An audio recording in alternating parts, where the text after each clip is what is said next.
Friend who laughs, you're in for a treat because we've got them right here. Flip City Magazine. Remember Mad Magazine? Then it went woke? Well, don't worry. Flip City has no chance of going woke. That's right. 4 times a year, you'll get an actual printed magazine full of jokes, stories, comics, and more, all about today's pop culture, entertainment, and woke politics. Flip City takes terrible entertainment trends we love to hate with hilarious parodies of Lord of the Rings, Stranger Things, The Walking Dead, Star Trek, Hunters, and more. Trust me when I say there is nothing else like Flip City on the market. So subscribe today. It will be delivered in print, or you can even get it digitally if you're one of those wacky Zoomers. Either way, follow our link and sign up today, and if you put in midnight, you get an extra 10% off. Check out Flip City Magazine today.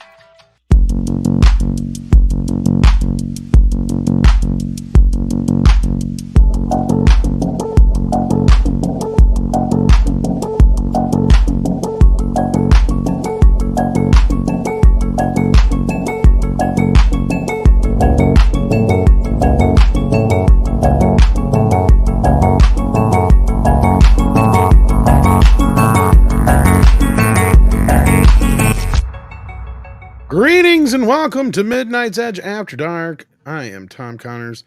With me is a lovely panel already. We've got Clobbering Times here. How you doing? I'm doing well, sir. Thanks for having me, buddy. It's an honor to be here, as always. Good to see you, Script, and good to see and meet you, Darth, and hello over there, great friends out there in the chat. Indeed. We also have with us from the Great White North, Mr. Script Doctor. How you doing? I'm doing well. Happy to usher in Labor Day with you guys here this evening. Do you guys celebrate Labor Day up there too? Yeah. Okay. We have all of your holidays. How do you celebrate? How are you supposed to celebrate Labor Day? Is there like barbecue? I guess. Yeah. Okay. That makes the most sense. Yeah. Yeah, it makes sense. Yeah. That other voice you hear is the one, the only Darth. Well, is it Darth News now? Not Darth Land used to be your old no. channel. There's Darth Land is my second channel where I just post movies, TV scenes, things like that. Okay. Yeah, got that channel to 1 million, but they've been throttling my content quite a bit. It's very strange to see like the analytics on my second channel. This channel, Darth News, is still a thing. That's where I primarily put all of my speaking videos, if you will. You know, where my original content is Darth News and Okay, Adam Reverse. My bad. Yeah. No, it's all good. It's all good. A lot of people kind of get that confused. It's not just. We're just gonna call you Darth tonight. Yeah, that's perfect. Darth is great. And it's an honor to have you here. Because I've gotten a chance to talk to you before, but I don't know how much our audience knows of you, but they may recognize you. We're gonna talk to you. It's an honor to be here, honestly, Tom. Like I've mentioned before when we spoke, but I've actually been subscribed to Midnight's Edge since before I ever started a YouTube channel. Or I had a channel, but I never posted. It was just a nameless, faceless channel. Yeah, so it's actually truly an honor being live with you guys. Well, we're glad to have you here, and we're going to talk to you a little bit about yourself and what you do. But we also have another guest in the back here, Mr. Price of Reason. How you doing? Good. How's it going, man? Doing all right. I know you and Clobby at least have gotten to see Equalizer. And I know Nick will be in here shortly. He got to see it as well. So you guys will be talking a little bit about that tonight. Cool. So thank you for joining us. Equalizer 3 is already out? Yeah, it dropped today, actually. I was going to go see it myself, but Andre sent me word. I haven't even seen a trailer for it. And I what? Really? Yeah. Marketing has been pretty slim on that film. They haven't done much for it. Is it due to the strike? Is that... Well, that's probably why you haven't seen Denzel anywhere. This is probably the first one I would say of the movies that come out since the strike that is really probably going to hurt because the star hasn't been able to go out and promote it. Yeah, that is. I mean, and this is the first time Denzel's ever done a trilogy, let alone a sequel. He's never done a sequel to anything before. Not before this, no. Yeah, so this would be his first complete trilogy and sequel kind of situation. Yeah, so it's supposed to be doing pretty good though from the numbers, but we'll have to wait and see how the week. I mean, it's a good Labor Day weekend movie. Go see it? Yeah, I was going to go see it this weekend, but a couple of the panelists have seen it, so they're going to give you your take on it. Also, we got some other news to get into. But let's say hello to all the folks out there in the chat. I see Snowdub hanging out. We got Goddess of Women in the chat. How you doing? We got Ham Dinger here. We got Dr. Lee too. We got Ben Dowdy. Welcome, guys. Hit that like button. Share out the stream. Slow moving stream so far today. I know there's not a ton of news, but we got Darth News here, no less. So we're going to talk to him a little bit. We got 16-bit Mascot. We got FKHC 2005, Many Dragon, and so many more, many more. As you guys start filing in here, welcome, one and all. The big news of the day before we get into the Equalizer, since we're waiting for Nick anyway, let's talk about this. I don't know how many Exorcist or Taylor Swift fans we have on the panel. I got to imagine, Darth, you're a huge Taylor Swift fan. So big, dude. I love Taylor. No, I've actually I've never been to a concert. My sister's friends are into it, and they're like in their mid-20s, and they're like very culty about it. So I'm not into it. Yeah, it's just weird. Yeah. This is how slow of a news day is. This is big news. Okay, this is the news.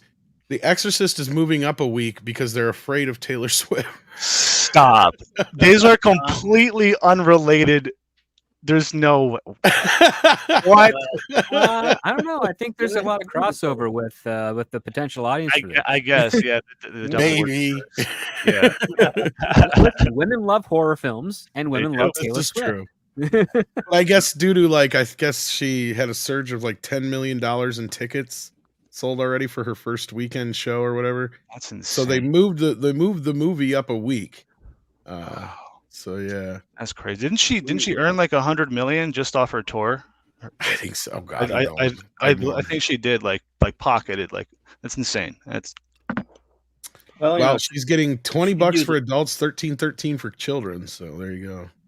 I can't argue with her success, but I don't fully understand it, to be honest. Yeah, neither do I. Oh, her father purchased a label and then signed her, and that's how it started. now I understand it. Right, but like, what's like what? But like the Taylor Swift thing, she's always been famous since she first came out. But this is like a phenomena kind of like craze. You know, I was funny because I stumbled upon this last week. The last time I could ever really remember anything like this happening was when the Jacksons went on tour after Thriller. And there was huge issues with the tickets and all this other stuff. And I just watched this 60 Minutes thing the other night. I stumbled upon it after this. And then all this Taylor Swift ticket business just happened. I'm like, wow, that's like deja vu. But no, I kind of see where Script's coming from. I wouldn't necessarily say there's a total crossover, but I mean, if it's one of those things where it's a big deal and if maybe they're broadcasting it in theaters and stuff, possibly. Yeah. I don't know how this is working, but yeah, they might want to. There's going to be a documentary. They're probably filming her 24/7. Well, and sometimes they do these live events in theaters now too. That's kind of one of the new gimmicks. But it's kind of funny news. I figured we'd start off the day with because there really isn't all that much to talk about. But there was something that happened recently, and that was Netflix dropped a documentary about the Amber Heard Johnny Depp trial. And one of our panelists here, Mr. Darth himself, was in that quite a bit. So if you guys have seen it, that's where you recognize him from. Most likely, if you haven't already been. Yeah, I mean, a lot of people might think it's Deadpool. It's not. It just stuck, and it is what it is. But yeah, not to be confused with a Deadpool knockoff. That's not what the point of the mask is. But yeah, you may recognize the actual headband and I guess voice. The voice from the documentary. Yeah, and the documentary, as some people may have remembered my review of it, didn't really paint anybody in the best of light outside of Amber Heard. And in fact, my takeaway from it was trying to tell everybody they were wrong, and it's because of YouTube and TikTok that you think Johnny Depp is innocent, basically. Yeah, and they tried to paint it as they tried to, without actually coming out and saying it, they heavily implied that influencers, people like social media personalities, were the reason why Amber Heard lost the trial, and that's literally implying that the jury violated their media. Yeah. And I don't think that's what happened. I know they were sequestered and then they were off for 11 days, 10 days or whatever, but I don't think, and even if they talked to family and heard their opinions, I still don't think, because regardless of what anyone else says in the media, it's like they had privy information and evidence to look through collectively, and they unanimously came to a decision. I mean, they threw Amber a bone probably to get that one person to flip, but you know, it was unanimous, and it wasn't because of the social media craze. That doesn't make any sense, and it's kind of like slanderous. So I think that they lost the case. Like, I think she lost on the day where all the money for the children, it turned out that she never gave it. I feel like that was the kind of thing that you lose a trial for. And you can talk about 70 influencers and social media. If you lied about sick children getting money, you suddenly everything you're saying doesn't seem very credible. Yeah, that's a good point, Price, because like up to that point, I'm sure there was a lot of people who were like, she might be telling the truth. And I know a lot of people, even in our own sphere, were like, I think both of them are horrible people. You know, like most people are like, I think both of them are just as equally toxic. But as the trial went along, and as some of us who had actually been following prior to that knew that there was more evidence that was in favor of Johnny. And in most cases, it was Johnny trying to get away, trying to walk away, trying to leave the room, trying to leave wherever they were at. You know, Johnny reminds me of like a John Daly. You know who the golfer? Who beat Tiger Woods when he was fucking wasted.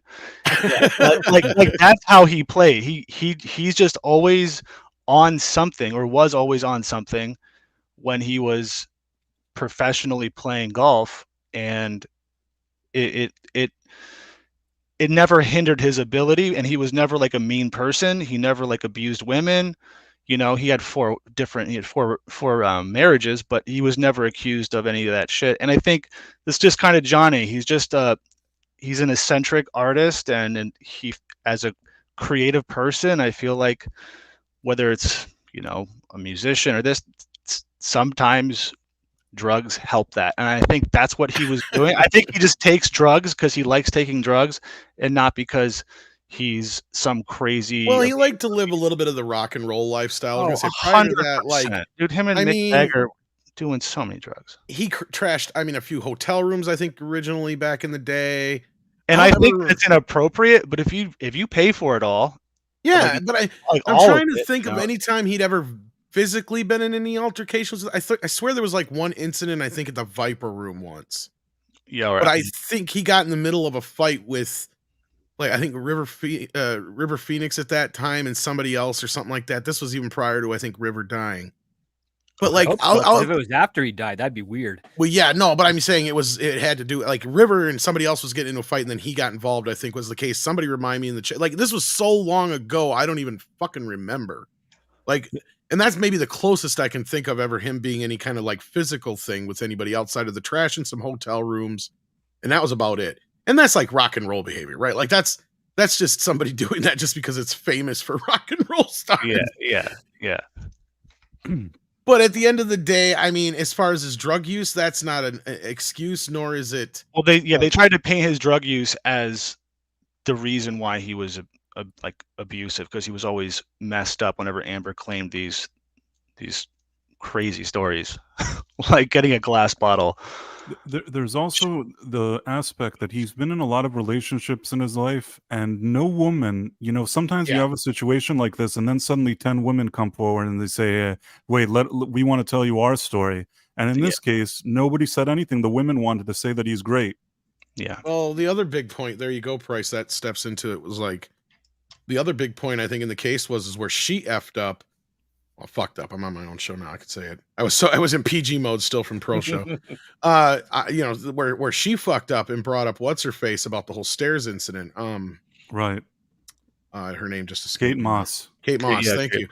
Because then in that case, then that means that the you know, Johnny's team could finally bring her into the case, and that really obliterated her, because it made her look like a complete liar. On top of the children thing, like you said, Price, add in her very horrible acting on the stand.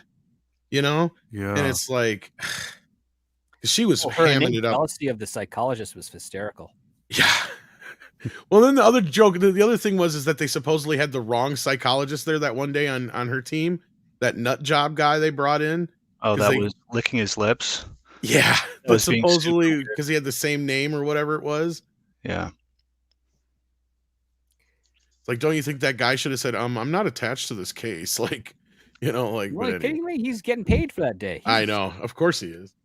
That was hilarious. So I don't believe their story. I believe they actually brought him in there. Yeah. Yeah, I was actually in the courtroom that day. It was weird. Yeah, that's right. Because you also did reporting right from the courtroom. Yeah, I mean, I actually stayed outside 2 nights in a row, like on the street, Wow. like just in line. Wow. Like, it was. I mean, along with 150 other people, but the first day I was there, like where they were picking the jury, there was no line. You just walked right in, got your wristband, walked. There was like nobody there. And slowly, as the media picked up steam, by the news cycle started talking about it. By the 5th or 6th day of the trial, you had to get to the court at like 5 a.m. just to make sure you're in line. I gotta imagine it was like a madhouse. And then it just started you have to get there earlier and earlier until it's like, oh, well, you just have to stay out all night. And I did it twice. And after that, I was like, no, I'm not ever doing this. What was the weather like? Oh, it was chilly, man. It was really chilly. It was April, the end of April, or no, sorry, it was, yes, It had to have been April in mid-April, Virginia, yeah. I say, yeah. So the nights were cold. It only got there was frost on the grass in front of the courthouse, and then the sun came up and it would, melt. But it did get chilly. People brought blankets.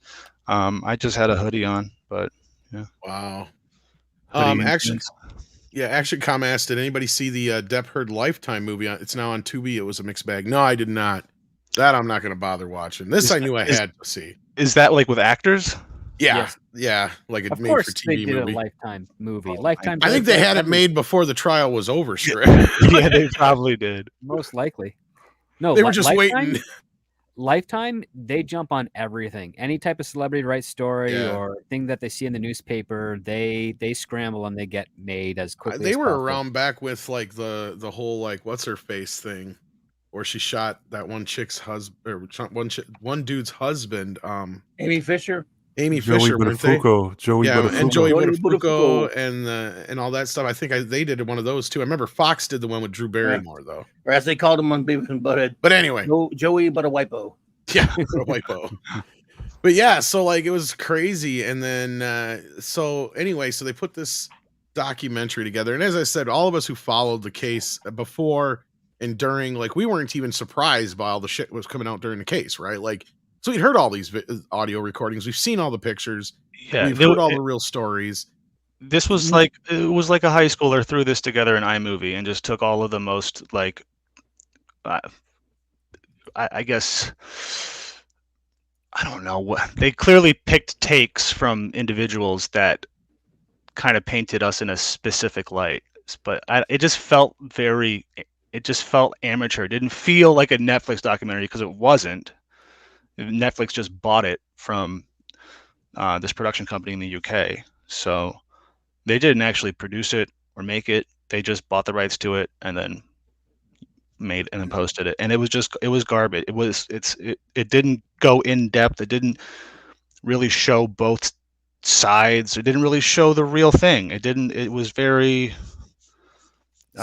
cherry picked. Yeah, skewed. Yeah, anybody who watched the trials and watched like YouTubers and followed any of the memes and stuff, you've seen all this stuff. Yes. Nothing in here is anything you haven't really seen unless you just didn't happen to follow one of these. Yeah, it was a SparkNote version of a 8-week trial. Yeah, and didn't really, like you said, it didn't go in depth into anything. It didn't really uncover anything. The one time where they pretend like they got a gotcha moment is this stupid thing where they had whoever it was, the one YouTuber who paid to have the to get all the evidence that was on file, and there was that that one tweet that was questionable. That's why it wasn't put into trial. But they're like, "Oh, this exonerates Amber of lying, and John, and she proves Johnny was lying." And it's like, no, the one guy even said that wasn't the case on the stand. So I don't think he's going to sit there and lie on the stand if there's an actual text that says he wasn't. And they even said that was a questionable text. And then you even had stupid moments. The one that stuck out to me the most is they actually showed the part where the guy from TMZ sitting there, And Amber's lawyer's all like, "You're just after your 15 minutes of fame." Is that true? Or it's like I could say the same about you. exactly. And it's like, and then 10 seconds later, or whatever it was, at least it felt like that in the documentary. Maybe it was a little more. That's when they started bringing up the whole fact about YouTubers making money, and they made this big thing about, "Do you know what a super chat is?" It's like, oh, you mean people are making money off this trial, like NBC, CBS, CNN, Fox, you name it. Court Insert TV. your Court TV. You The insert documentary itself. the documentary itself. It's so right? hypocritical. Like everyone's making Yeah. money off of it except for me, because I was demonetized. I fundraised my way to Virginia, and all that money was to the T spent throughout the 8 weeks, and that was it. I didn't make a dime when I was there. I just did it because I don't know. That's a good question. And you're actually. still demonetized. That's another thing. Oh too, yeah, I'm right? still both my channels are demonetized. Yeah, which is crazy. Yep. It's a shame. Yeah. So yeah, and we got another super chat here from 16-bit mascot who says, "Hey Tom and Mead folks, always enjoy your various streams. Cheers guys, and hail to the chat." Yes, hail to the chat, and thank you so much, 16-bit. But so yeah, so tell us what eventually, if you can talk about it at all, really. So what led to your channel getting demonetized in the first place? Was it related to the trial, or was it something prior to that? I don't know. I was demonetized for quote unquote bullying, harassment. I still have the screenshots from that. So that's the reasoning. And I reached out specifically asking, well, what for what? Who did I bully? Who do you think? It was at the time it had to have been Amber Heard, because there was nobody else that I was really talking about during the, I guess, a year up to the trial. It was just her. So I guess I think it has to do with her initially, and after that I was able to reapply, and I did, and I was immediately rejected. It was weird because I was instantly rejected. Like the moment I applied, I got an email saying your channel was not accepted, and they said after human review we have decided. I'm like, what the fuck do you mean after human review? There's no way you reviewed my channel in like 10 seconds. That just doesn't. So yeah, it just said your channel was not accepted for monetization with no reason this time. Wow. And I'm arguing with a woman. I was like, you don't know, I'm not going to tell you.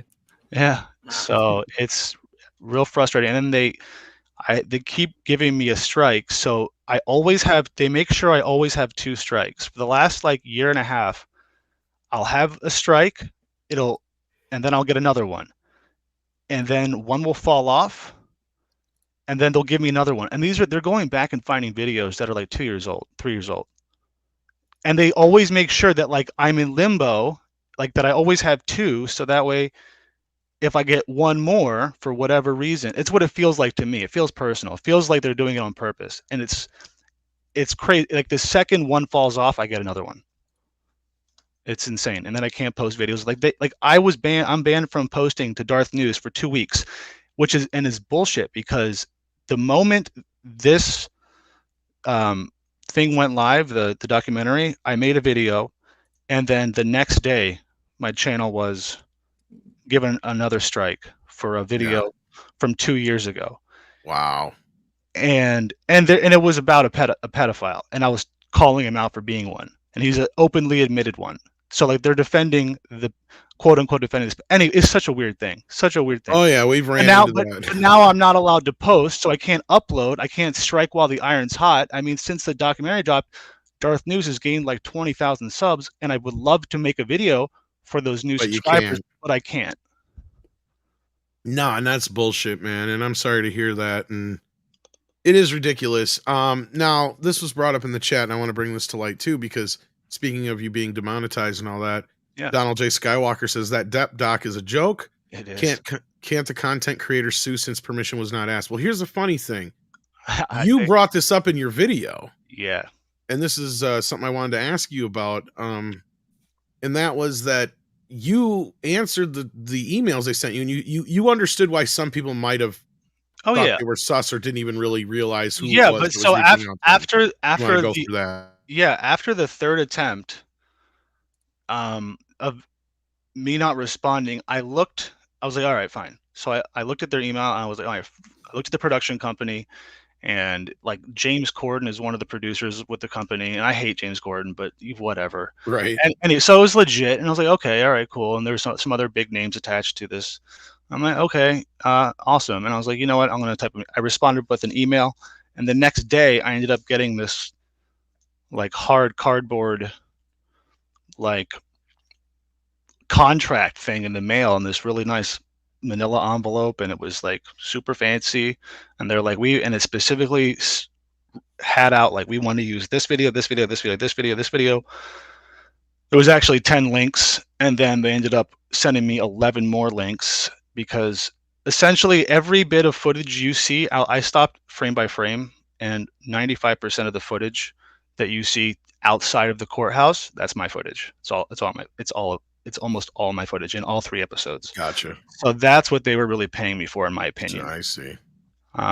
But they just used you to make, they cut you out of context in a lot of places, and you goofing on Amber and stuff to try. Yeah. Like when I said, when I was like, I care about Johnny Depp because I care about men's rights or some shit. That was a joke, and like I laughed after it because it was funny to me, and when I said it, and they cut that out so to make it seem like I'm just some kind of misogynistic, like, men's rights activist. Yeah, because that's the other thing. If you haven't seen the documentary, they stretch so hard to make it look like Amber was endlessly mocked and threatened and everything. Like they even have that interview with her afterwards where she even says that thing like, even if you don't believe me, like, don't you think it's insane the amount of harassment and abuse that I'm taking online? That's just so cringe. It's like, but who's this documentary for? Because if that's what they're really trying to say, right, is that Amber was bullied into losing that's kind of what it is. Yeah. Right. So, but like, the people watching this are the same people who were like Team Johnny. Like, no one's watching this, and unless someone who's never heard of this case, which is very hard to do, because like since like the OJ case, this has to be one of the biggest celebrity news trials in recent memory that I can think of. This was one of the most this was televised. Yeah. Like, not many celebrity trials. Not since OJ. Yeah, this is, and they even say it in the documentary, and I posited at the time when it was happening. I'm like, there may not have been a bigger trial in the history of our times since probably the OJ trial. They did say that in the documentary. And OJ was like a long trial, like way longer than Amber. Oh yeah. Yeah. But they're right, like to where the world kind of just stopped. Yeah. I mean, I remember when that verdict happened on the OJ trial, they literally broadcasted it over the loudspeakers at my school. Damn. Like, what the heck? Who gives a shit about this OJ trial? It's like, it's a historical event, I guess, but no, I think Juice was exonerated. Yeah, he was, but I mean, it was just like, what is it? Why are we listening to a freaking murder trial about a sports star? Like, this has nothing to do with like, anything we should be dealing with at school. We had a newspaper clipping up on the board that basically showed an egg, and it said, "This is your brain," and then it showed a fried egg on a pan that said, "This is your brain on the O.J. Simpson trial." Oh, I know. It was like soap opera, and it was the same thing here, and that's what it reminded me of. Yeah. Was all the people that were just treating this like it. And at least with this, and we were coming out of the COVID stages, you know what I mean? So I feel like people really just were still in that, like, just on their phone, like. Well, not just that, there wasn't anybody dead, so that also helped people to be able to kind of just relish in it without feeling dirty about it, I guess. It was entertaining. Yeah. And you know she's fucking lying and making most of this shit up. We all knew going in, so like, yeah, like it was kind of, that's really what it was. It was a show trial, and that's probably the one thing they're right about in the whole documentary is a lot of this didn't stem so much on Johnny getting any sort of win. He just needed to get out there in the public eye, get all this shit out there in the public eye, so people could actually see it. And that's really what like guys like Tug and I'm sure you and other guys had been doing all this time is reporting on this and getting this info out there. And that's how I knew about all the tapes and stuff ahead of time. I'd heard the whole recordings. I've heard the recording of her say, "I didn't hit you, Johnny. I slapped you," or whatever, like a dozen fucking times. Actually, that recording was the first video I ever made on. There you go. It's probably one of the first ones I saw. Yeah. But anyway, it just, I had heard and watched and seen all this stuff before the trial. So like, that was where I going into it didn't feel like the least bit. You're not it's not going to change anyone's minds. No. It might just piss people off more, which think. And that's kind of what I think it was weird because of this documentary being like, it was like #1 the week it came out. I don't know if it's had any traction since then. But really, that's what it's doing, is telling its whole entire audience. Because you got to remember, like you just said, 90, if not more than that % of the audience was clearly on Team Johnny at that point by the end. All it took was those 3 moments that Price and I were just talking about a little bit ago. And people are like, yeah, I think I know where this lands, or at least where my opinion on this lands. And so you're telling your entire audience, no, you're wrong. Don't believe the evidence you saw and heard. Right? Like, that's kind of what they're saying. And it's like, it's so easy to. They're trying to rewrite. Yes, it is easy to convince people of things. Well, I was going to say, a lot of people, especially if they think they might have thought something wrong and play it out the way they're playing it in the documentary, I can see some people being gullible enough to think, oh, maybe I did get this wrong. But yeah, that's what I was going to say. Sorry. There's a lot of salty people just, after the trial. I saw enough reporters that were trying to sort of frame it as though she's a victim. A lot of people that like a certain agenda didn't enjoy seeing this trial play out, and also a lot of news organizations felt threatened by it. So it makes sense to me. This is kind of like an establishment piece, this Depp versus her thing. And I started watching it, and after about 10 minutes, I just stopped and said, this is a waste of my time. No offense, Darth. Oh, no offense at all. At all. Paid. He don't give a shit. You know what's funny? No, because I'm actually part of another documentary, and and it focuses solely on the people who traveled from around the country, world.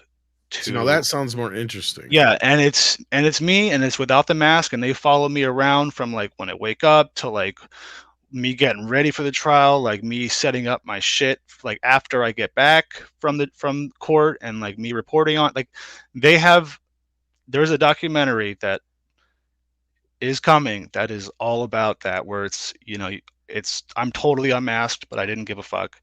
And it's a much more in-depth, personal, intimate look at the people who support Johnny Depp and why they support him. You have to give us an update on when that comes out, man. Yeah, I will. Yeah. I will. That's something that I'd actually watch, as opposed to the other one, which it seemed like it's not even for normies. I don't know who it was for. I don't know who it was for, and it kind of was for normies in a way, Price of Reason. It was for normies to try and influence them, though. You're right. I see what you mean. Yeah. But and it's funny because Netflix, when I found out how much Netflix was going to pay me, I was like, are you? Because when they talked to me on the phone, they talked to me on the phone. I was on the phone with like a conference call of producers, and they're just like, "Are you sitting down?" I'm like, "No, why?" They're like, "I want to sit down." I'm like, "Okay," and they just told me. And I'm like, I don't want to say it because I don't want to sound like, but I was like, "Really?" They're like, "Yeah," and part of me feels like I should have maybe got more. I was gonna say, now that you mentioned that a lot of the footage that they used was yours, you got ripped off, probably. Yeah, maybe that's why they really. That's probably where like you want to sit down because this is gonna be a lot of money. Yeah, and now I feel like I got. You give me twice that. I know. I feel greedy, but I was like, what? So yeah, that was like, that changed my life for this year, at least. So that was. Well, that's a plus. I mean, so I was like, whatever. I was like, you can take my footage, and I knew they're gonna do something with it that I wouldn't like, but I was like, whatever, whatever. Yeah, I was gonna say, considering your channel's been, demonetized, all the crap you've had to deal with because of it. What's there to lose? I mean, it's kind of karma coming back to you in a way, I guess. And the beauty of it is they're trying to paint all of us in a bad light. I don't mean us personally. I mean like you and the other YouTubers and such. Well, I mean, anyone who reported on it, Really, yeah. Yeah, even yourself. I mean, but I'm not even trying to pretend that our reporting on it was nearly on the level of like yours or Tug's or even Recaita's and all that. That's because we had there was an obsession around Amber Heard and the abuse, and I saw that, and I was like, and I really fell into the story, and every 2 days something else would come up, and it was like. And I felt like I was part of something, like of discovering. It was weird. It was a journey, and I hopped on it, and I reported on it a lot. And looking back at it, it's like, damn, I made 300 videos talking about Amber Heard, and that's almost unhealthy. That's almost unhealthy. That's almost unhealthy. Yeah. I mean, I did it with the sane mind, but look, If there wasn't a trial going on, yes, that would be a bad thing. Yeah, I think you did the right thing, Darth, especially since people that didn't give consent, they just used their stuff anyways. So now Well, people are trying to tell them that they need to pay them. You just sort of that's my question though. Like, what happens now? Because they paid me, I'm keeping my. I mean, I made a video saying like, "Hey, they paid me, so shut the fuck up." But my guess is this: all those people that are complaining got probably the same emails you did, Darth. yeah, they And did. I'm sure in their final email that they got sent out was, "We're going to use your footage as fair use. Otherwise, if you don't respond to this," and if anybody does try to go after them, they'll probably just give them the amount of money they would have gave them anyway, and be like, "This is it." And if they accept it, then it is what it is. If people want to go to trial, that's on them because they're probably not going to wind up with any more than what you probably got anyway. But we do have another crew member joining us. We got Nick Weiser coming in fresh out of Equalizer 3, which we're going to talk about soon. How you doing, Nick? Hello. I'm doing good, Tom. Happy to be here. Nice to see the regular usual suspects, Script, Price, Clawby, and of course Tom, our excellent chat and mods. And good to meet you, Darth. Nice to meet you too, man. Yeah, I was listening in on your stuff, and it's good to know that action was taken on with the whole Netflix thing, because that is just. I saw them like, of course they were trying to spin it as YouTubers were the ones who did, and they're trying to use their stuff to basically just make money off it. So it's good to know like they're trying to do something. Well, like I'm not saying shame us for making money while they make money. The pot calling the kettle black. If that isn't, then Superman doesn't fly for real. Straight up. The only one I could see on there that I had any kind of concern about, because I'm good friends with Tug too, and he had said something about, I told them I don't want my image, voice, whatever being used at all. So they do have him in there once. But I don't know if he said that on Twitter or if he said that to him directly. He just said it off the cuff at one point, so he didn't specify where he said it. So I don't know. Damn, because they did say they did say if we'll send you the specific clips that we want to use, and you can proof them, and if there's any ones you don't want us to use, we won't use them. And I just was like, personally, I was like, just use whatever you want. But I could see low maintenance. Yeah, I stand by what I say. Like, it's no good. They can take it out of context, but it's like at the end of the day, I said those words and I meant them, and making me look like the boogeyman, like spooky. If anybody comes after you, it's just going to give you interaction. Yeah, exactly. Well, they certainly have. Like on my Instagram, I had, like on my YouTube, I will never delete a comment. You can say whatever you want, even if I don't like it. I don't care. It's your opinion. It doesn't hurt my feelings. But on my Instagram, like my mom follows me, my grandma, like people are like saying some really mean shit since this documentary, and I'm just like, you guys, I'm not like doing this anymore. So stop harassing me. It's kind of it's quite a lot. Yeah, it's like people who could follow Amber. I could see that though. So yeah, they're psychos, man. They're total psychos. Anybody who can believe her shit, yeah. Amber or Sims are psychos. Meanwhile, another day ending in Y. True that. But hopefully they just. I think what's going to happen is because they're for example, Andy Senior, Popcorn Planet. He was like, they took my footage and they copyrighted it, so now he can't even use that footage, which is weird because I used the footage in my video and I didn't get in any trouble. But weird. But yeah, that might be where they have a problem. But which is messed up. If they can just take your footage and then copyright it and then not allow you to have it on your channel, that's a problem. So I think they'll probably just, if not already, just release the rights back to him, and then he'll probably get a check at the end of the day. I don't know how far he'll take it, but I know him, but I don't know him as personally as I do. Yeah, he has lawyers. I only have right. Yeah, so I don't know what he's gonna do exactly. I mean, he's kind of stuck in a weird spot because you're right. Like, they probably did try reaching out to him. He didn't answer the emails. It is technically free use to a point. I called it fair abuse because of how much they used of said footage. I didn't know till I saw your video that you got paid, and I didn't know that he didn't get paid until I saw him go off about it. Yeah. And so I'm like, okay, something's going on here that's weird, because at the end of the day, my whole thing was, and I put a tweet out about it, and I know you don't follow Twitter anymore, so you probably didn't see it. but I flat out said, I was like, look, basically, like, if this is true, then they just need to drop. I don't care personally, like, not that they're using any of my footage anyway, but as a YouTuber, the way I see it, they just need to stop claiming us. If they're going to use our shit in fair use, then we need to be able to use their shit in fair use, because they are one of the worst when it comes to claiming shit. As we've seen, they claimed Andy's own footage. So yeah, that is so weird. And I'm sure it's an automated thing, so he'll probably that's probably what they'll hide behind. Plus, they'll probably hide behind the fact that they did reach out to him, but that may be where he'll have a decent case, is just because they copyrighted his own. Yeah, I was going to say, like, with the whole money thing, I don't know how that'll be worked out, but with the copyright thing, that's where the real issue for me. Yeah. I mean, as a content creator, like, I'm not cool with that, even if I disagree with some of Andy's opinions. No, absolutely, and that's where I'm at too. I'm just like, fair use is fair use. I don't care what they use. Like, if I was one of you guys, I'd be like, whatever, just stop claiming my shit. Like when I do a reaction video to one of your trailers, or I want to use a clip from one of your shows or movies, like, stop claiming us. Then we don't have a problem here, right? Like, like I used someone's in one of my videos. I used someone who was being weird on TikTok, and they found out about it, that I posted it, and then they claimed my whole video, and they had it removed.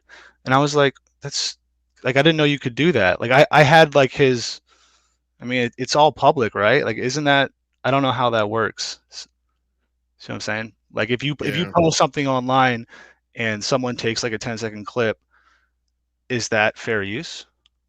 That's the question. It's never really been defined well enough. I mean, script, I don't know if it's really defined. Is it defined anywhere in any kind of laws that I know of? I mean, I don't know. If Andy does take this all the way, part of me is like, do it. Let's see, like, maybe something good could come from this as far as clarity with fair use. And like, there are, because we don't understand. I don't even understand what the guidelines are for YouTube. Like, what is YouTube's guidelines for fair use are not the international guidelines. That's what I was going to say. I got a strike for talking about the vaccine, and now and then I appealed it, and they rejected it. And then like 2 months ago, they said, "Yo, you can talk about the vaccine now, but it's too late." See, now that's a little bit besides fair use, because that's like more about right. But I'm saying when it comes to, like, I guess I'm getting off a little in the weeds here, but when it comes to just, I guess, content creation, it's all like, right. Yeah, like, what are you? But my understanding is you're supposed to be able to use up to, like, I don't know, like 30 seconds to probably a minute or more of video, as long as it's within a context of like observation, review, whatever. You're like referring to it in a documentary, what have you. They've gotten away with showing like the trailer in some documentaries in the past. And audio, as far as music, is even smaller. Like that, I think, is the limit is 15 seconds. I think the producer Helen actually told me for the Netflix documentary, they had to pay for the rights to Johnny Be Good for that one little clip where I'm dancing on the hotel bed, and I played that song in the video clip, and they really wanted to use that clip. How long is your clip? It's, I think, like 15 seconds, but they had to pay for the rights.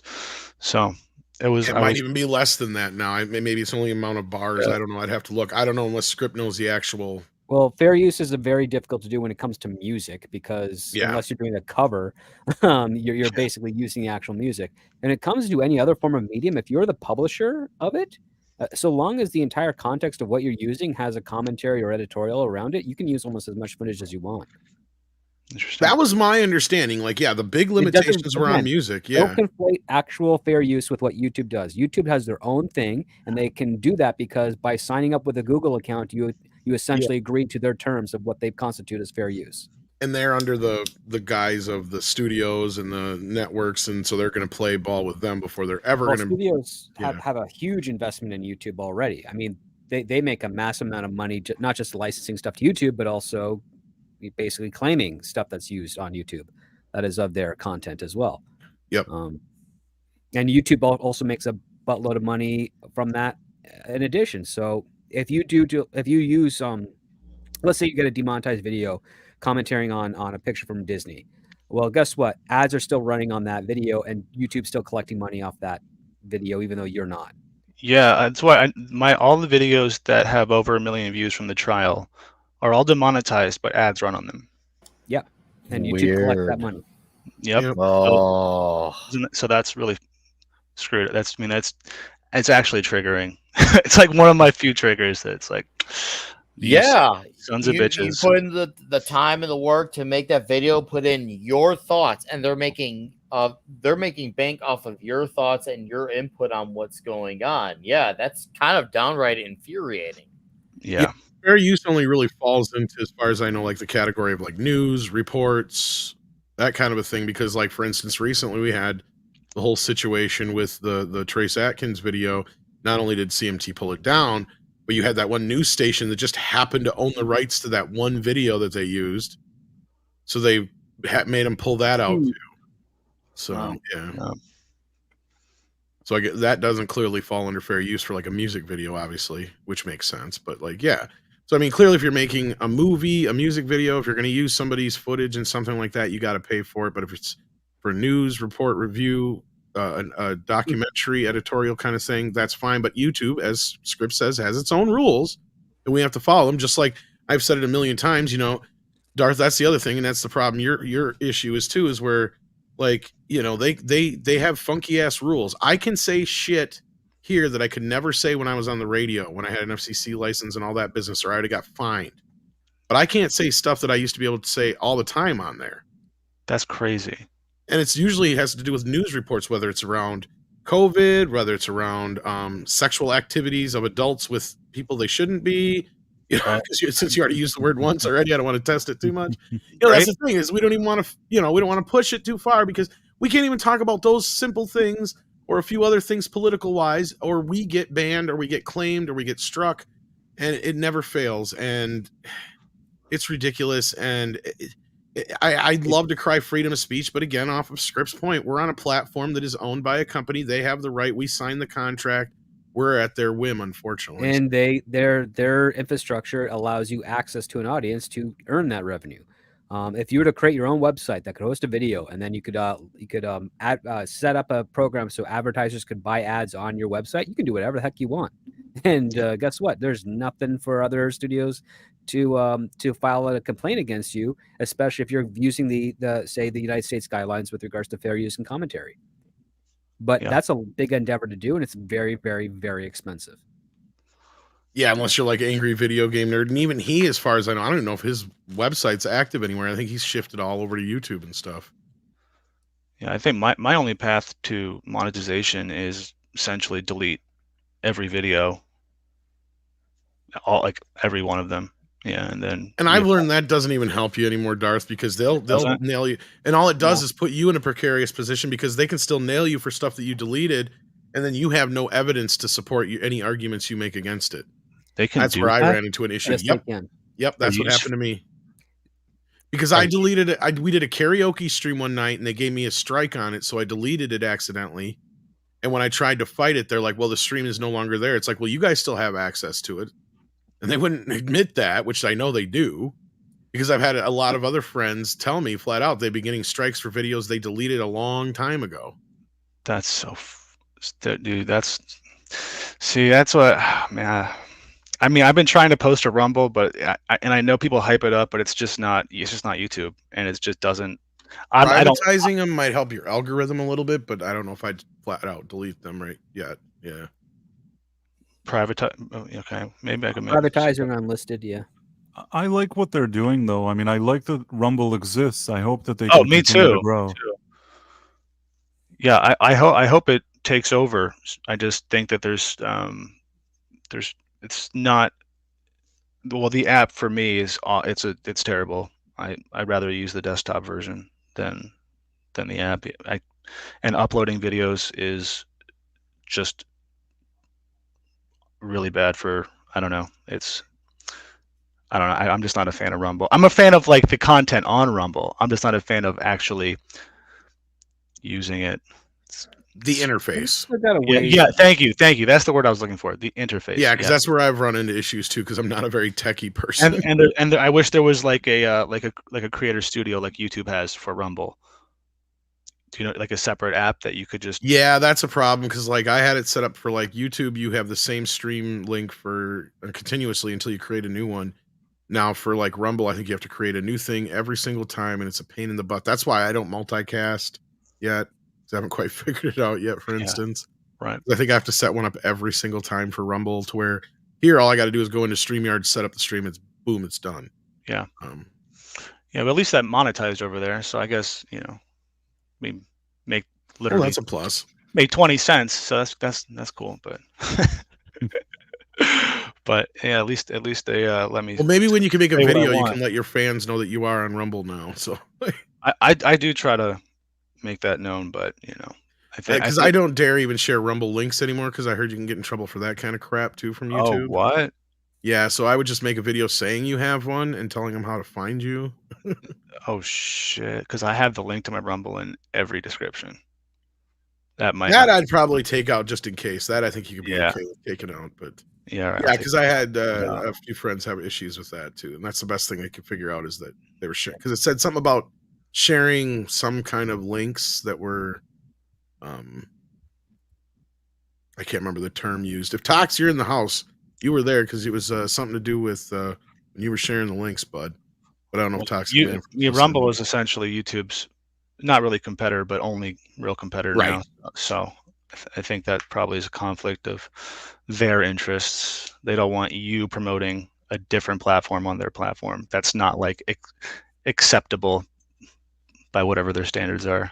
Yeah, I'll ask him about it. I'd say that's mostly true. I mean, it's true up to the point where it's someone who doesn't have a let's just say political opposition, because even though Rumble is trying to diversify into normie-based content, hence why they've been trying to elevate gaming and all that stuff, which is fantastic, as it should be. But the thing is, when they start off with their humble beginnings, they were associated for, we'll just say, the other side. And because they see that as they're the other side and they don't have the same rules as all the other Silicon Valley giants, they see them as, well, that's bad, and every other buzzword they like to hurl at you for not being 100% in lockstep with them. I think that's mostly true with the Rumble thing as a compare, but it's also more, the political thing. I truly believe that. I can't prove it, but that's the way they keep it that way on purpose. So that way you can't prove it. You're a conspiracy theorist. But it is political. Of course it is. Mm-hmm. Yeah, it's agenda driven, and Mm-hmm. Yeah. All right, let's see what you guys are talking about out there in the chat. We've got Lance Corporal Waffles will sends in a member chat. It says, "I have a free member chat." Ooh, what do I say? I know. Treatos for Sadie, please. Well, I think I can handle that. Remind me before the end of the show. Doug 1985 says, "My teacher made us watch the verdict of the OJ trial, 3rd grade. Everyone in the class was happy and cheering, and my teacher was pissed. I didn't care and never paid attention to it." Oh, Lord. Well, they're excited when he makes a touchdown, Green says, "Darth do Rumble, Twitch, Odyssey, and other platforms. It sucks, but you have to try and beat the system." Yeah, it sounds like that's kind of what you're doing already. Yeah, right? I'm slowly moving on. I'm posting every video I post to YouTube to Rumble as well. Mm-hmm. But I haven't done any like Rumble exclusive content, not until more people, I guess, eyeballs. There's no point to make a video if 9 people are going to watch it. No, Oh, it's that bad on Rumble? Mm-hmm. Yeah, man. Yeah. Wow. Yeah. Wow. Nikki D says, "If otherworldly aliens landed on Earth and asked you to recommend 5 films that represent the best output from Hollywood, which would you pick and why?" Debbie does Dallas. That's not Hollywood. I know, I'm joking. All right, let's quickly go around the panel and see what you guys pick. No, well, technically no. Let's go ahead, Script. You start. Let's see. Rocky, definitely. Doctor Strangelove, Everything You Ever Want to Know About the Bomb, or yes, that'd be those two. And not Multiverse of Madness. Oh, sorry, go ahead. Jaws. Yeah, Jaws. Let's see here. Back to the Future.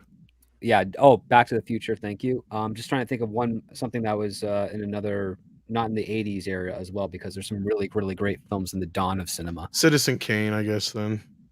Citizen Kane is up there, but it might be if not Wizard of Oz, then. Wizard of Oz is more technical awesome than that. I'm thinking of something more with regards to not just execution, but also the human condition. that also Independence represents Day. People are putting it down. Independence Day.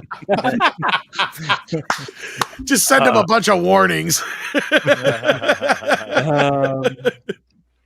Gosh, I'd probably do the Robert Mitchum Out of the Past in there,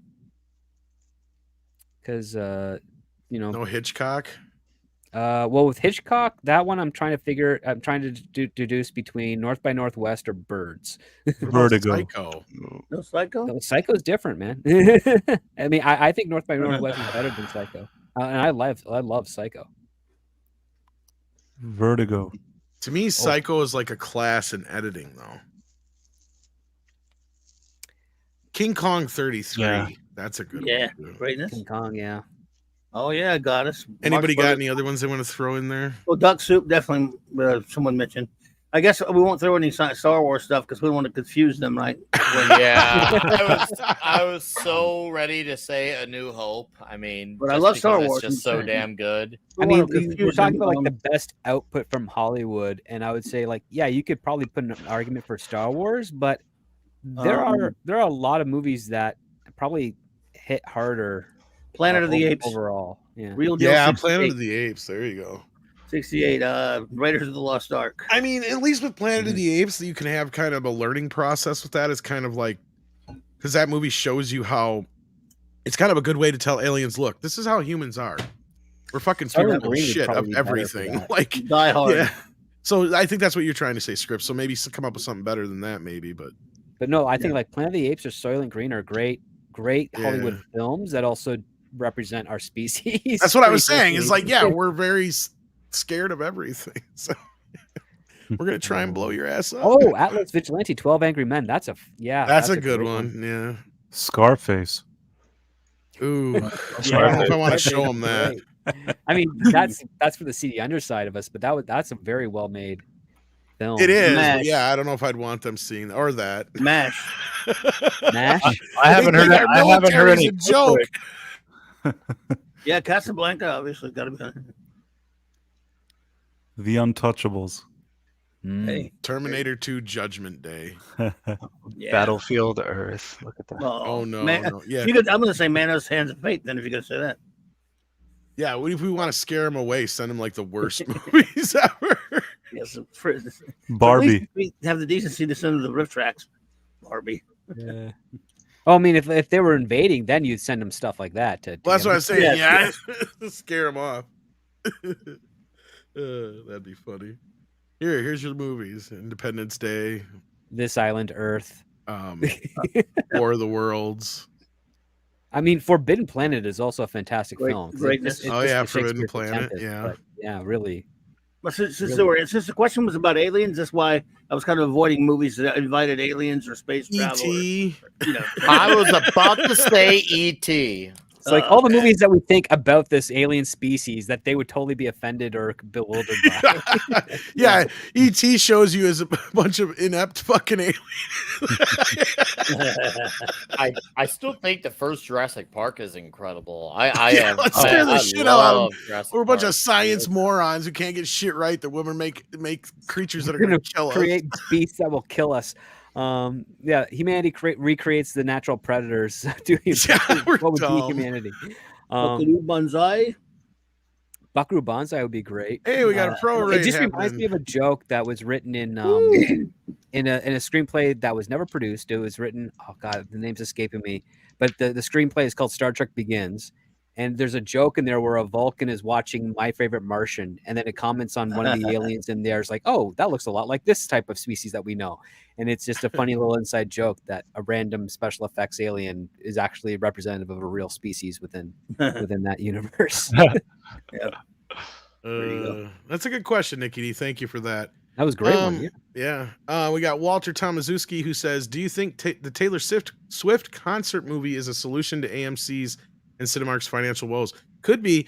Like I said, I also said maybe they're broadcasting it out to certain theaters, and that's why they don't even want Exorcist. Is like, no, we're not even going to try and attempt to compete with this. Unless Taylor Swift is in the Exorcist film, they don't want it. They don't want to fight.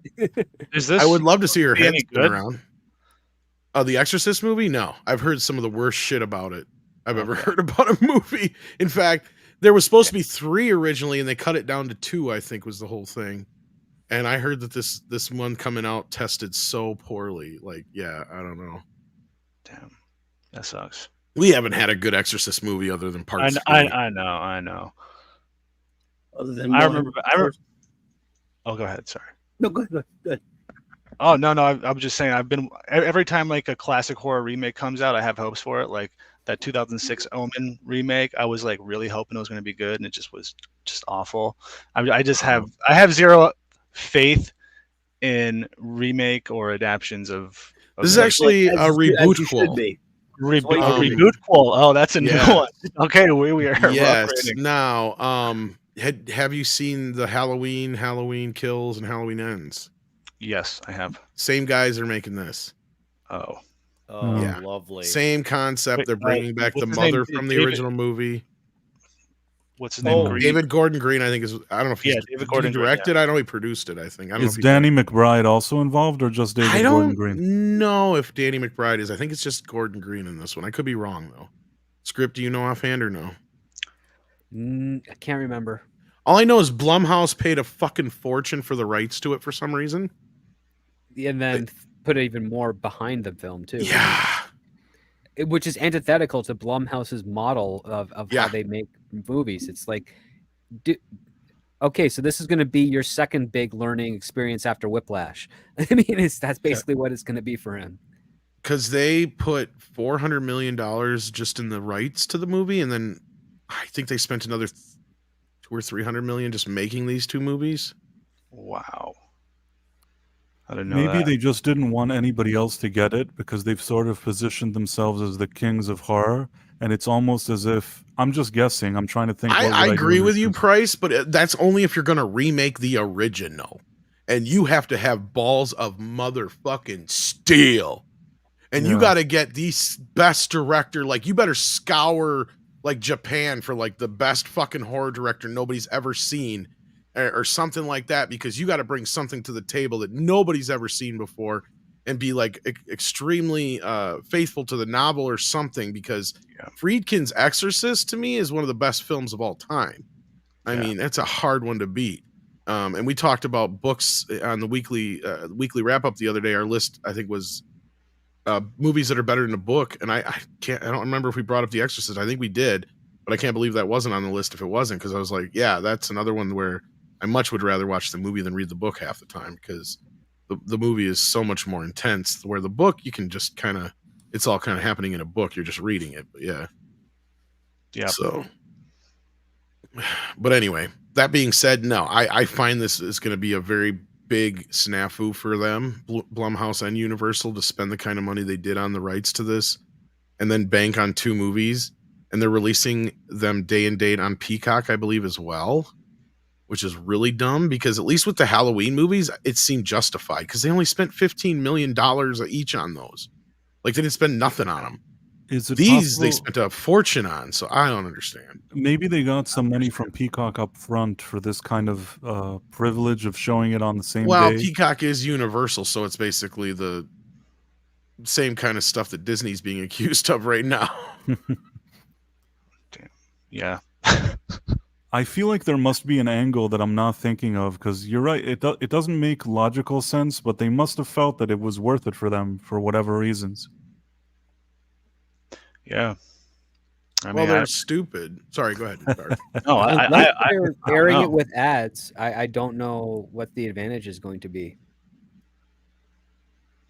Maybe.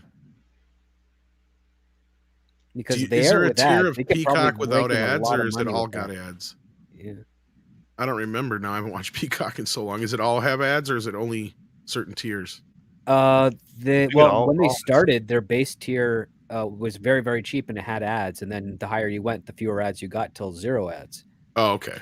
So it's always been like Because that. I got like the $5.99 tier or whatever. So yeah, I don't know if that's their lowest or not, but I think it is, because I get ads on everything. If I remember right. Mhm. I think I had to watch ads with Halloween last time. Yeah. Yeah, I mean that's the thing, right? If they're doing an Exorcist thing day and date, and they're having it ad supported on their streaming service, if they get a good marketing promotion behind it, and the advertisers want to pay top dollar for it, they will make a killing on their streaming service side of things. And I think they're probably just doing that to maybe goose the overall numbers of the movies to perform. In the third quarter too, they'll have a boost in numbers. Yeah, so that they can at least justify saying, yes, we got very, very close to making our expense back on this ridiculously expensive, poorly thought out sequel or prequel or whatever it is. They'd been better off doing like a mini series.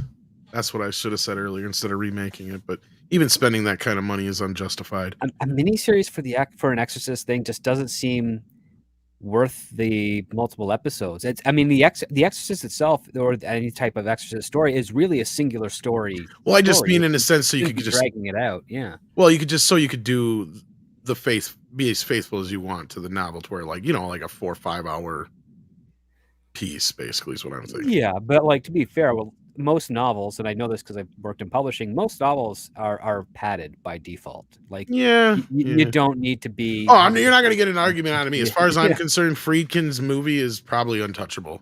I mean, my favorite publications are the traditional pulp novels, which they're like around 200 pages, and like that is perfect because you can adapt that almost word for word for like a 2-hour movie and not miss a beat. But as soon as you start getting to the 3, 4, 5, 6, going Tolstoy level, it's like, dude. I'm trying to remember. I know you're getting paid by the word, but this is enough. It has been so long since I read The Exorcist. I have it somewhere, but I'm trying to remember what exactly is different from the book to the movie. Is there a whole chapter in like Pazuzu perspective? I don't know. Because I think the main things that were, because we know the things that Blatty was upset that were left out, he got in the extended cut. Mm-hmm. So, and I don't know if too many other deleted scenes. And nothing sticks out in my brain as, oh, they left this out. Oh, they left that out. You know what I mean? Like, it seems like he got most of it in there. So, like, I don't know. Yeah, it's. Geez, I can't. I think the last time I read the book, it was like 1999, and I read that back to back with Stephen King's The Shining. So, because you might be right, Script. That might be a shorter novel. I'm trying to remember now. It might be only a couple 100 pages long. Yeah. I mean, it's not a small book by any means, but I remember I got the paperback, and I think it's like that thick. Oh, that'd be about 250, 300. Yeah. That's what I was saying. So it might be a pretty tight novel too. And Blatty wrote for television and movies already, so he kind of. Mm-hmm. Knew that structure anyhow. So I mean, the story lends itself to. No. Tom either clicked off or he lost internet. We lost him. That's weird. He was possessed. He'll be back. But he's back. Did you hit your mouse? Yeah. I haven't changed it yet. I can't figure it out. But anyway, Warrior Justice says, what does Cop say when he shoots a ginger? Orange is the new black. Oh, wow. How many dates do a priest get? None. Hey, Clobber Lane. Tom, Nicolas Cage, and Doctor. Yeah, the Warrior Justice is our local comedian here. Yeah.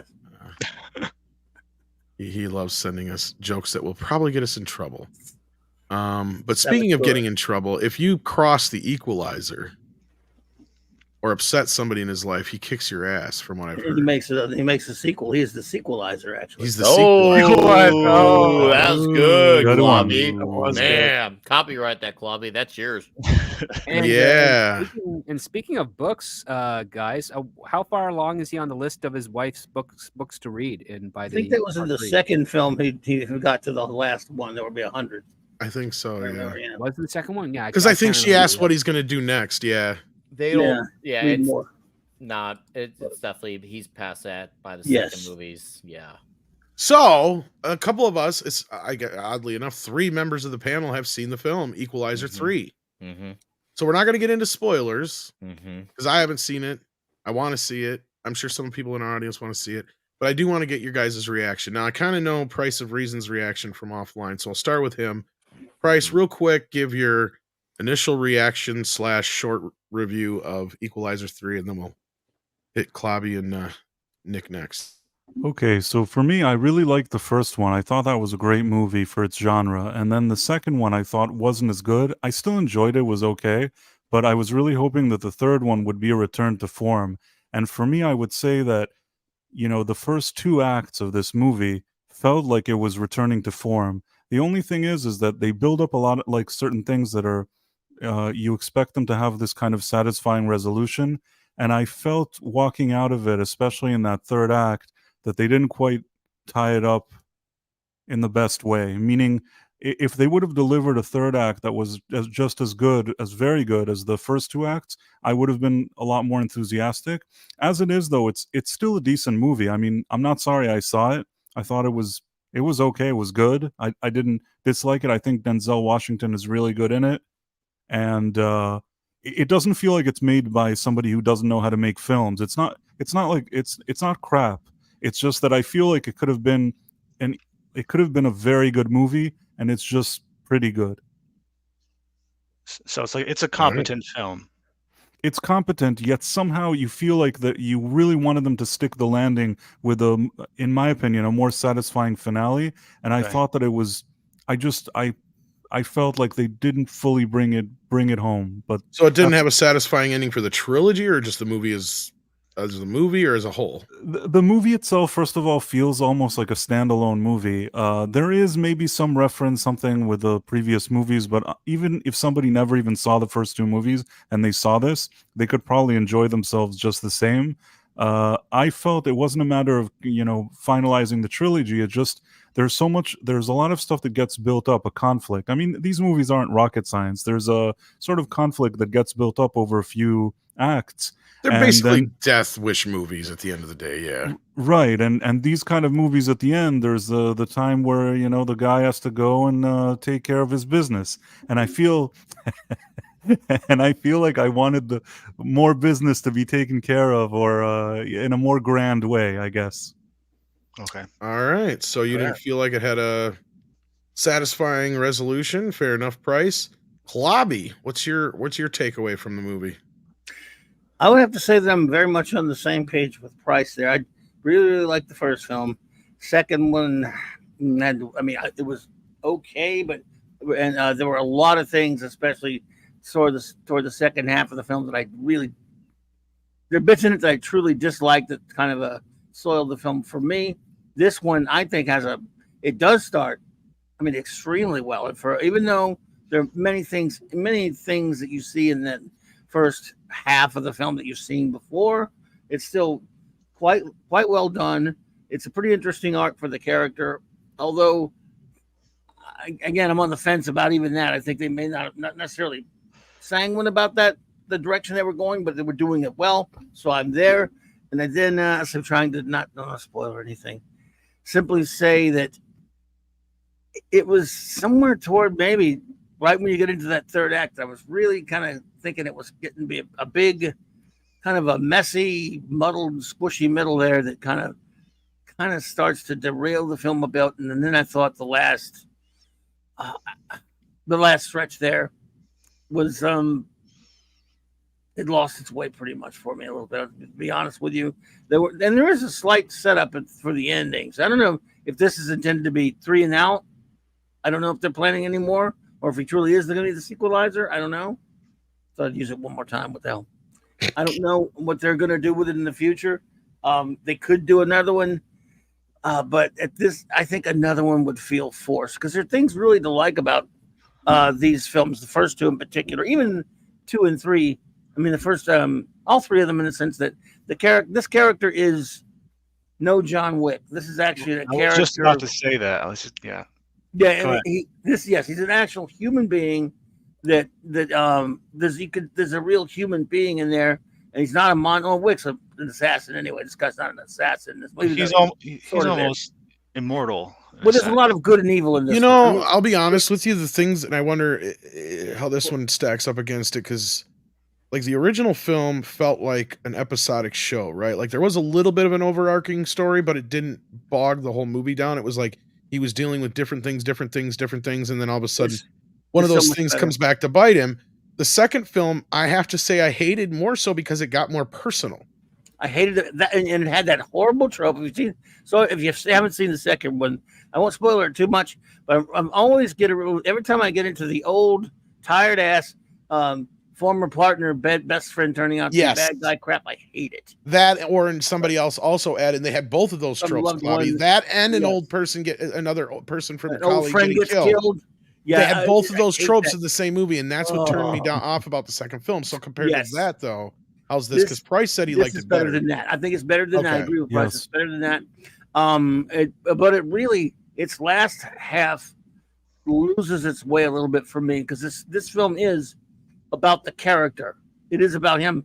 One problem, though, is they spent the first two films setting him up, and sort of one of the interesting things about the ending of the second one was that it looked like he was going to be the equalizer for sure. He was going to, you know how the whole point of the TV show, no, not Killing Latifah, the old show with Robert Woodward, was it Robert Woodward or whatever? Woodward. Yeah, something Woodward. What was that guy's name? Robert Woodward. Robert, okay. Yeah, you were right with the first half. Remember, it was an actual gimmick to the show where he was, if you need trouble, I'm the A-team, but I'm an overweight old secret agent who could kick ass way better than all 10 of those other guys you'd be hiring. Basically, that's what it was. And I'm kidding, and he solved people's problems, smaller problems, more realistic in that sense. But and that's what I liked about the first movie. Yeah, the first movie, that was sort of there, but it was kind of not really pronounced. And by the end of the second one, he was actually looked like he was going off in that direction. This one opens up with a pretty interesting opening. I really, again, like I said, the first half of the movie is pretty intriguing, and I'm really interested in the character. He's just a guy who thinks about good and evil. There are a lot of great bits I don't even want to mention because I want to think you see for yourself in the opening. And then it just kind of goes, Edward Woodward, thank you. And it just kind of, wow, I don't know, it's sort of, I don't want to say it falls flat, but it kind of leaves me a little cold at the end of this one. And I'll let Nicholas take it because I'm taking way too much time. All right. No, you're fine. Nick, what was your thoughts and reactions? I'm actually, I think I probably got the most positive take on this. I would say this was up there with the first one. I'd say they're pretty evenly matched, in my opinion. I actually like when they get to the third act of the fight. The only issue I had was the ending wasn't bad. It felt like a good ending to a movie, but not a good ending to the ending to a series of movies. Like if it was an ending on its own 2 feet as a standalone, the ending would feel more appropriate. But the ending felt a little mismatched for it being the ending of this series. Well, and so I'm just going by, I think, things that they have said here in the last. Yeah, it's not supposed to be the end of the trilogy. Yeah, I don't think it's a bad ending at all, and I actually like. Like the translation. That part was that good, it goes into the third act. I feel like it kind of one of my issues that I had from the first movie was I feel like it probably could just there's a little bit of too much fat. Maybe could take out just 10-15 minutes of it, and it'd be a really tight movie. And this movie is hour and 45, and I feel like that the downer scenes aren't all that down forever. I feel like they do their part. They serve the purpose of what's going on at that time. And it doesn't overstay its welcome for those scenes. But the kills are absolutely great. Denzel Washington was absolutely fantastic, and I really enjoyed seeing his arc and where Robert McCall was going. It was nice to see him and Dakota Fanning again together 19 years later after they did Man on Fire when she was just a wee little girl. So that was cool that they got them back together for this movie. I thought that was a cool touch. Obviously, if you're a big Denzel fan or movie fan, you'll know that's Dakota Fanning. But yeah. I really liked I liked McCall the way he was embracing the lifestyle, and to me it was like a stripped down Death Wish, like because Death Wish gets a little bit mayhemic at times. Where this is okay, I'm gonna do this. I'm gonna go all out, but it's gonna be not making sure the entire city gets to see it all. I'm gonna do a little bit more quietly, just as deadly, but more privately. But I did enjoy that aspect because you definitely feel for a local area that is taking the worst of it from a certain group, and it's nice when you see that one guy who comes in there who's just trying to enjoy his, I guess you could say, his final moments in life in peace, and he's just like, hey, I like what I got here. Don't you try to ruin my good thing here. And he takes good business. So very simple story.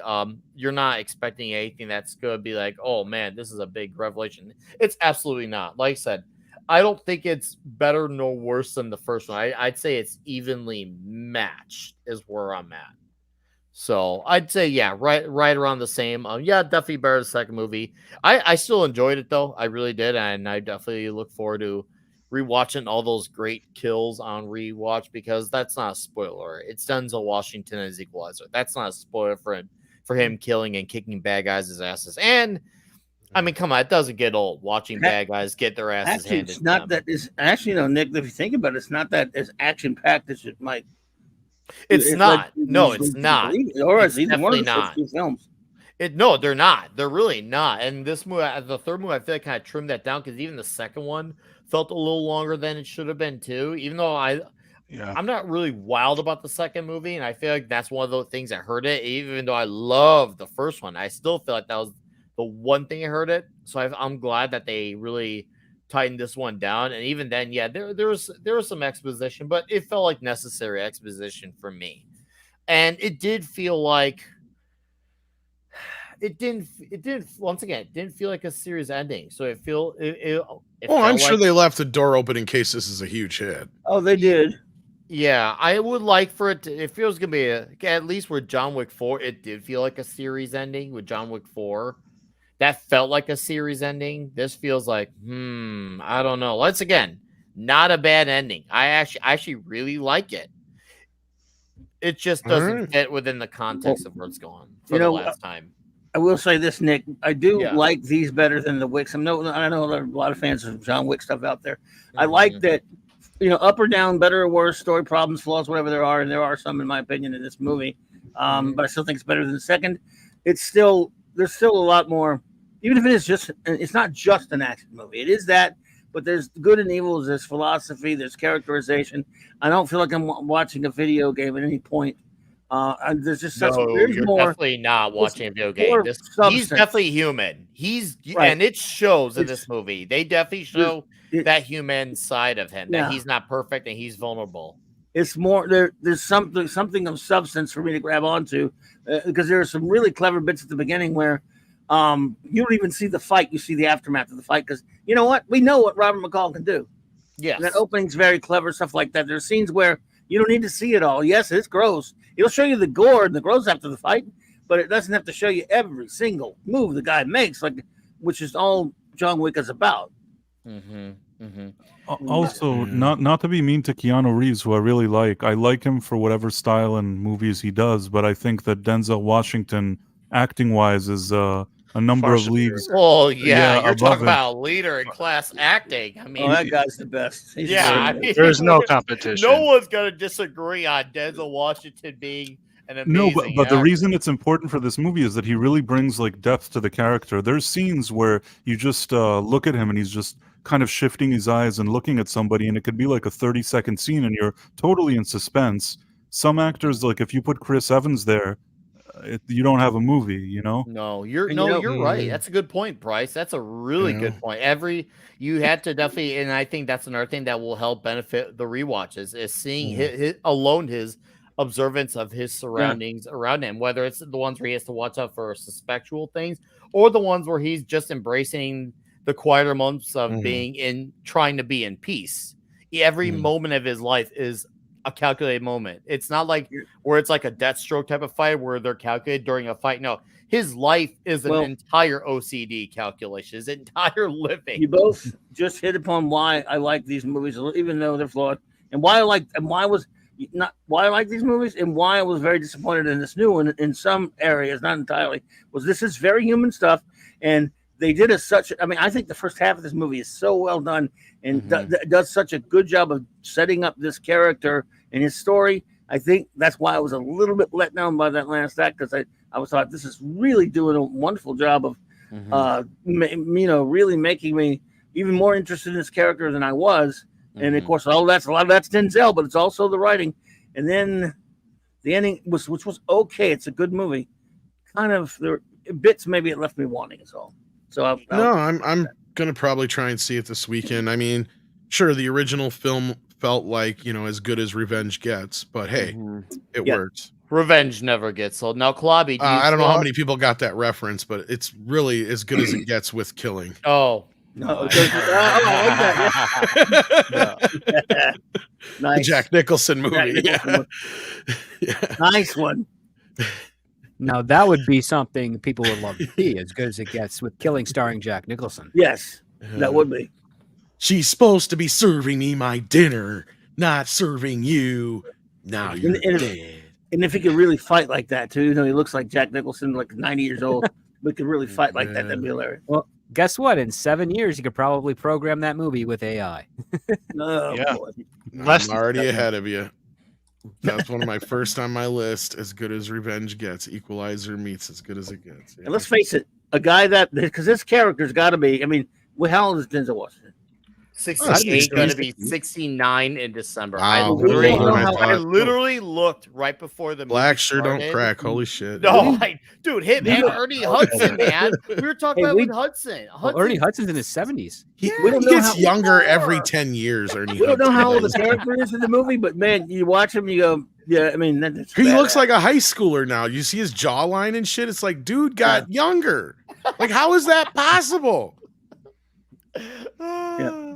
Yep. I do want there to be a fourth one, just so, and maybe now I'm becoming Robert McCall here, just so it could suit my OCD for a series ending. Being that guy, my OCD's kicking. Give me that series ending, damn it! I hopefully I'm being that guy. Great. Yeah. Do you have something else to say, Claude, before we get back into No, Super I'm Chats? good. I'm good, thank you. And All right. No problem. I'm glad you guys got to see it and you enjoyed it for what it was. And like I said, hopefully I get to see it on this weekend. Warrior Justice says, "What does a cop say when he shoots?" Oh, we got this one already. Wow. This is the next one. Here we go. Go ahead, Bryce. Oh, I was going to say, how are your theaters? For me, it's a theater that's usually pretty empty, and I felt that there were a good amount of people in my screening, which was an early one. Good question. I was at the theater.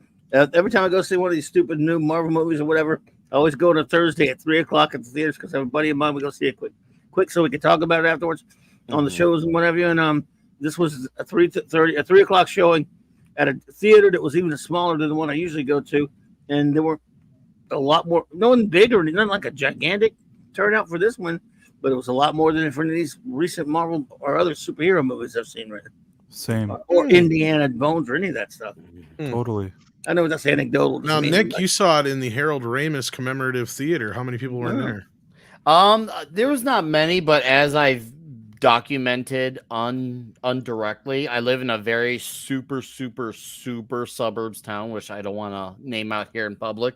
But in that town, it's not a big population town, so movies on Thursday at 3 p.m. are hit or miss. And this one, did you watch it with the ghost of Harold Ramis? Oh, dude, I felt was it like Harold watching over me at Afterlife? the end of Afterlife? Dude, a part of me felt so much more alive with the Ramis. But no, there wasn't too many people there. But this to be movie's fair, a lot of fun. I'm not expecting the showings where they usually do well at this particular theater for any movies like this.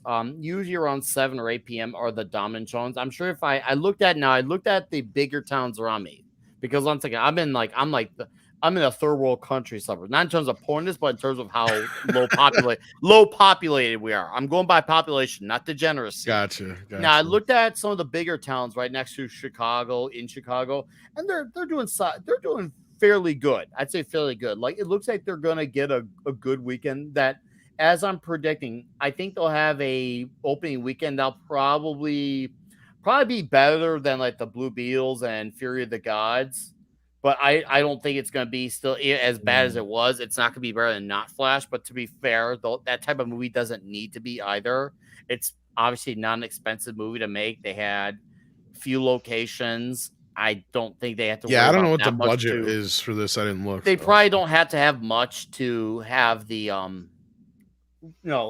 recoup the losses if there's any. I think. Their two movies were right in line with each other, worldwide release wise. I think. Oh, this is only 70 million. Yeah, it'll do fine. I think it'll at the least break even. Yeah, it doesn't have to do much to do that. So, Nikki D wants to know if I can pull off a Filoni impression. Well, I did one earlier. Let me see. I don't have a cowboy hat, but I can do like. Yes, I think Star Wars should have lots of women in it.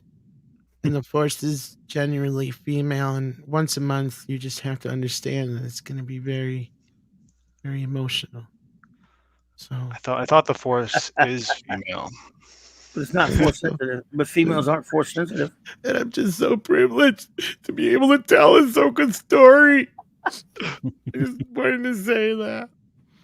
Using his character to rewrite what Star Wars is. Yes. Be proud. Fucking Dave Filoni.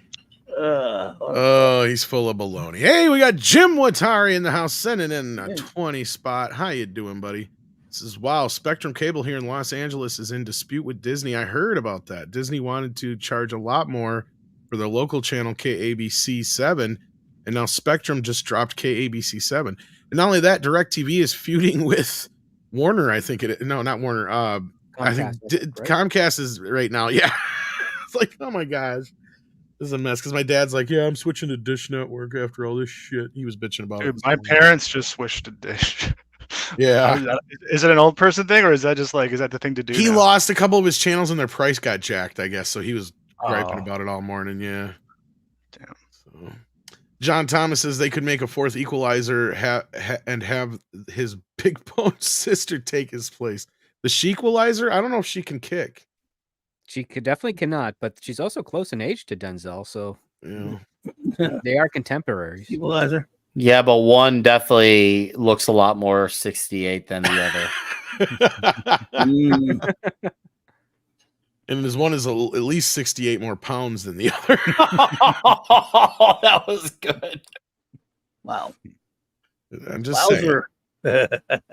But I want to thank Darth News for hopping in here today. This is something I've been trying to get a hold of this guy for a while, and I finally found him on the Instaticks or the Twittergrams or whatever the hell it's called over there. So I'm so glad you got a chance to hop in with us tonight, and hopefully we'll have you back again. Maybe even on the morning show if you're up that early. I know you work during the day and stuff. So, but thank you, man, for hopping in here. Is there anything you have coming up you want to plug or anything you want to talk about? I know your channel's on strike right now, like Hollywood, but. Yeah, me, right? Is that? Yeah. Okay. Yeah, man. Just got nothing really going on. I'm, working my ass off in the day to day. So many people think that, like, I get so many people commenting since the documentary, like, you should get a real job. I was like, motherfuckers, I have a real job, and this is like a hobby. I wish I could do this full time and make money. That would be great. But no, man, I hustle every day, and yeah, I have actually 6 videos locked and loaded, but waiting. But yeah, I'm just waiting for my ban to lift, my 2-week ban. Yeah. So I got another 6 days, and then yeah, more content to come. Cover all topics in a different way, if you will. You just gotta watch it to figure it out. But you gotta watch it to understand. No, you're great, and I love your stuff. But yeah, I'd love to come on in the morning. What days do you have morning shows? Morning shows are the opposite of MEAD, and those are at 10 a.m. or 11 a.m. Central, and I don't know, whatever would be Pacific time. Oh, that's perfect, because I have like a random schedule. All right, so well, I'll hit you up because Andre wanted to be here tonight, but he's dealing with other stuff. He's like, he wished he could have. So yeah, so he sends his regards. But yeah, awesome, man. Well, yeah, I'm really just appreciative that you thought to have me on. Yeah, thanks for reaching out to me. You're like, I don't know if you remember me. I'm like, of course I fucking remember you, Tom. Well, we were high the last time we talked. Well, you could have remembered like a unicorn and all kinds of other shit for all I know. True. Like, that's true. You were the guy on the fucking unicorn naked. Or were you fucking the unicorn? I can't remember. Maybe both. Both. Why not? So yeah, no, check out your I got your links along with everybody else's in the chat. I gotta get yours in here, Price, because you came at the last minute there, so I gotta get that added, but I'll get that done right after the show here. So check all these guys out, of course. But yeah, Darth News you can find in the link below. Klomby, what you got coming up? Well, at about an hour and 20 at 9 p.m. Central, we'll have the clubhouse with Raquel and Mark, of course, and so that with our usual reviews of Tales of Tomorrow, Jerry Anderson's UFO. We're getting to the end of that, and and a Star Trek comic and many other cool things. So I'm looking forward to that, of course. And tomorrow night on my buddy J-Man show reviewing Jack Kirby's Fourth World. And before that, then after that, on the great Nick Weiser's channel, the Comic Shop Boys, and Nick and I are reviewing. Tell them, Nick. Starlight. Mark Millar, Starlight. Mark Miller, Starlight. Him and Gorm Parlov. This is Mark Miller's way of doing a Flash Gordon, pulpy type of closest thing to besides Huck, an old school traditional heroism story. Because most people, when they think of Mark Miller, they think of like The Wanted, which is a very vile, very edgelord type of story. And Mark knows how to do both things. He knows how to either be super wholesome, super crazy, and mayhemic. And this is definitely a story that has some great, wholesome, heroic moments. So I would highly recommend you come join us tomorrow night as we discuss that legendary show. Yep. 8:30 p.m. Central Standard Time. And then Saturday night, 9 p.m. Central. It is back over on my channel, Saturday Night Star Trek. We're doing four more episodes of Star Trek Voyager Season 2 with Raquel, my wonderful first officer. And thanks for having me, Tom. I really do appreciate hanging out with this great gang here. And This great chat. Well, we're glad to have you as always. Script Doctor, what you got coming up? Well, this weekend I'm going to be doing some reading.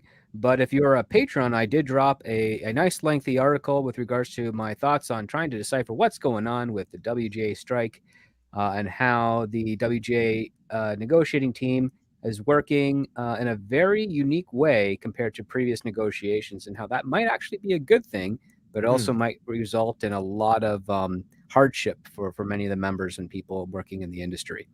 So you can go take a look at that, and if you are a member of the Patreon, leave your thoughts and commentary behind it. I'd love to keep that conversation going because this is quite a fascinating period at the moment right now.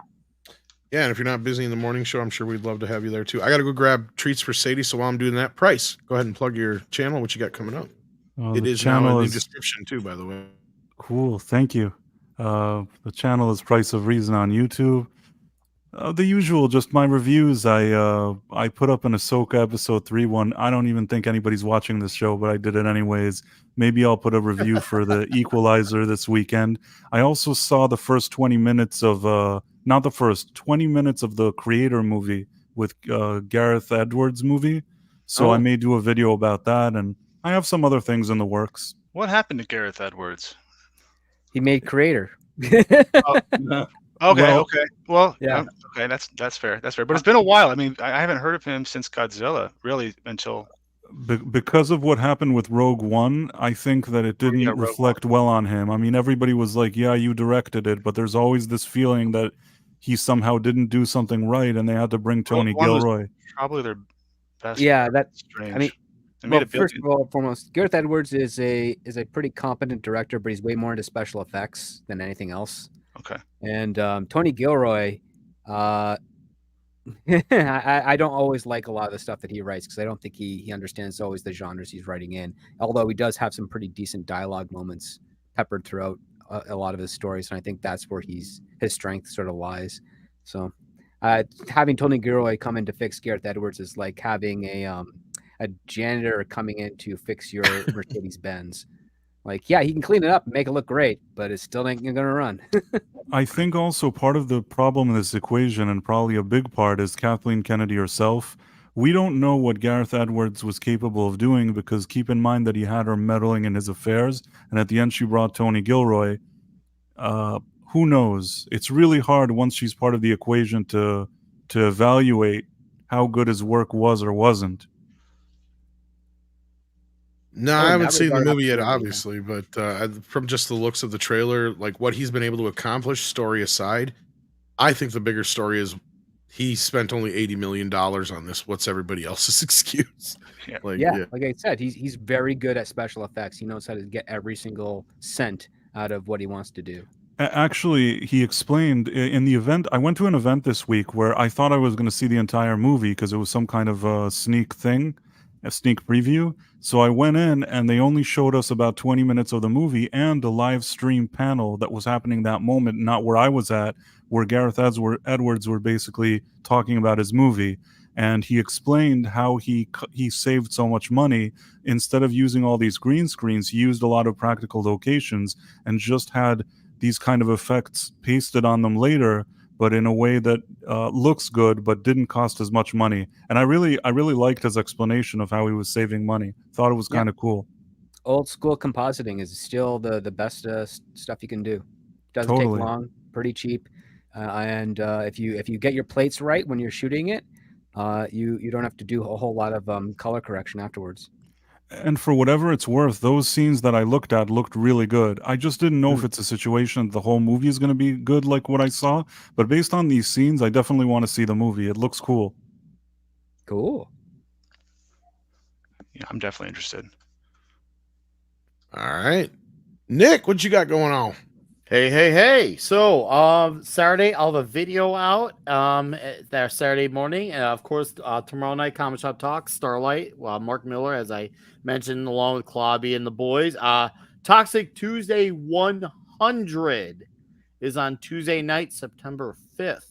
And we will be talking TMNT, the 1990 I like turtles. classic. I like turtles too. So it's going to be huge. It's going to be insane. It's going to be great. And it's going to be huger than the hugest huge. So Biggest ever. Oh, yeah. yeah, the biggest huge that ever huged ever. So yeah, come check on my It's gonna channel. be like 10 hours long with all the shit I know about this. Oh, one. dude, right. We're going overtime with this one.